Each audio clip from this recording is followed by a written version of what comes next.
This channel does not promote any violent, harmful, or illegal activities. All content provided by this channel is meant for an educational purpose only. Tanika, ধরো তুমি দুদিন ছুটি পেলে, কোথায় যাও বা কোথায় যাবে? অবশ্যই আমার ডেস্টিনেশন বর্তমানে মন্দারমণি হবে। যদিও একটা সময় ছিল আমরা দীঘা যেতে বেশি পছন্দ করতাম, কিন্তু যখন ভিড়ভাড়টা বাড়তে শুরু করলো তখন আমাদের একটু অফবিট ডেস্টিনেশন পছন্দের তালিকা ছিল, তার মধ্যে অবশ্যই ছিল মন্দারমণি। তুমি বলছো দুদিনের ছুটি পেলে তুমি মন্দারমণি যাবে, হাতে কিন্তু দুটো দিনই আছে মাত্র, তারপরেই পাল্টে যাবে বাঙালির প্রিয় মন্দারমণির মানচিত্রটা। Evolved yet unchanged. Merlin, more to life.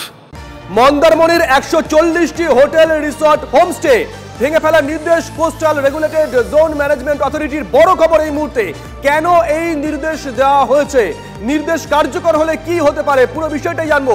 কনিষ্ঠ আমাদের সঙ্গে রয়েছেন আমাদের সহকর্মী কনিষ্ঠ।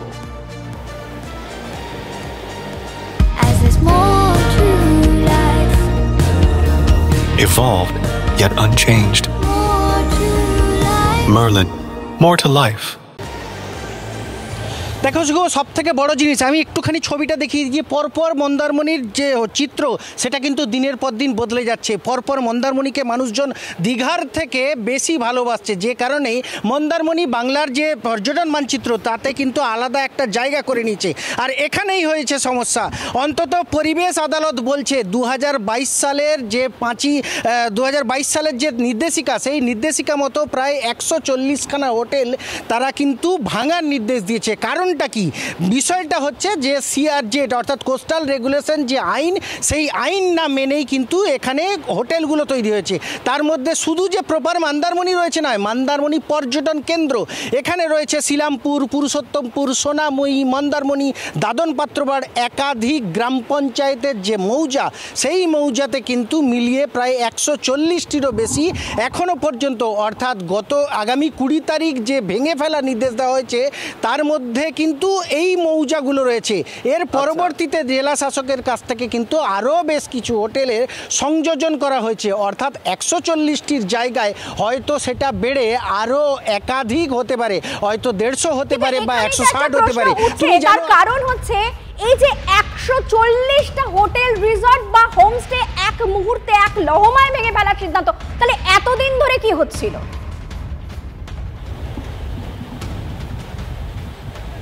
দেখো, এই প্রশ্নটাই কিন্তু হোটেল সংগঠন অর্থাৎ মন্দারমণি হোটেলিয়ার্স অ্যাসোসিয়েশনের পক্ষ থেকে তারা করছেন।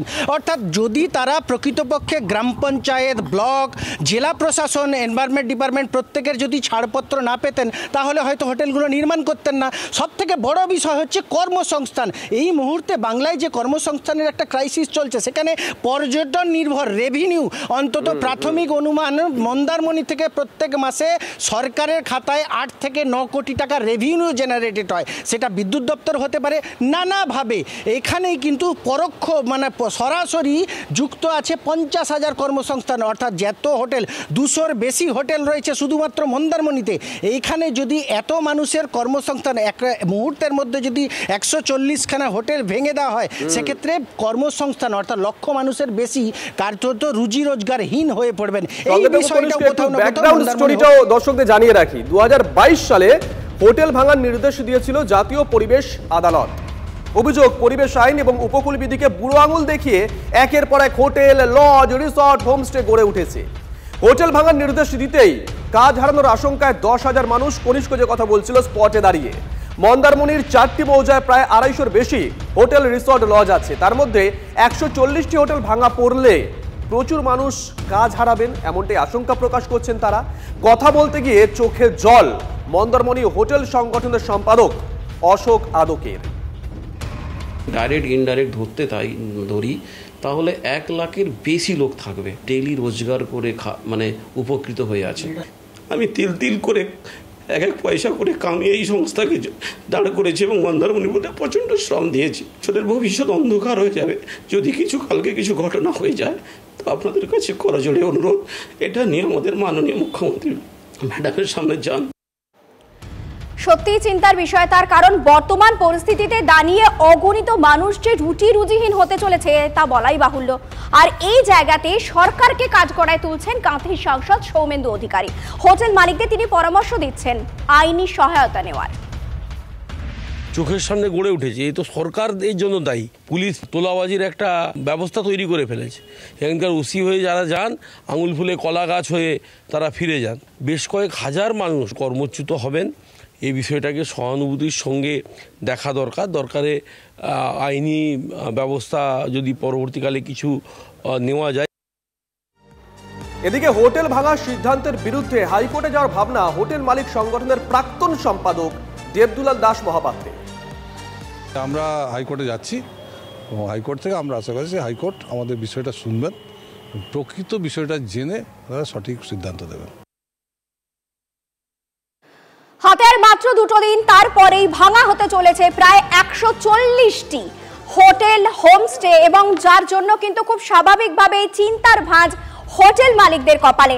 এবং তারা ইতিমধ্যে ভাবনা চিন্তা শুরু করেছে যে তারা আদালতের দ্বারস্থ হবে। বর্তমান পরিস্থিতির জন্য রাজ্য সরকারকে দায়ী করছেন সৌমেন্দু বাবু।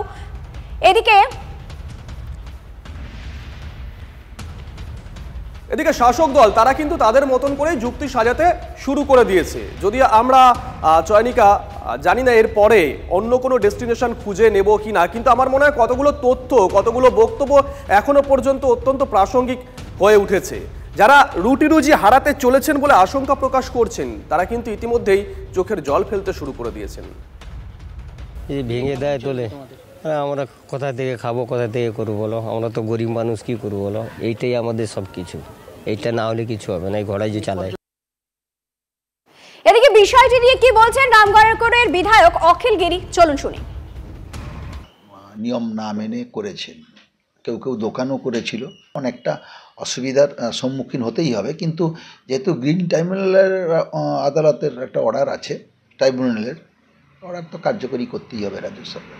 ইতিমধ্যে হোটেলিয়ার অ্যাসোসিয়েশন একটা হাইকোর্টে মামলা করেছেন। 20 তারিখ তার হিয়ারিং আছে। সেই শুনানির পর হাইকোর্ট কি অর্ডার দেয়, তা না হলে 20 তারিখের পরেই হোটেল ভাঙা শুরু হবে। চয়নিকা, জানি না যে 20 তারিখের পর বাঙালি তার ডেস্টিনেশন পাল্টে ফেলবে কিনা, নজর সেদিকেও থাকবে আমাদের। একদমই।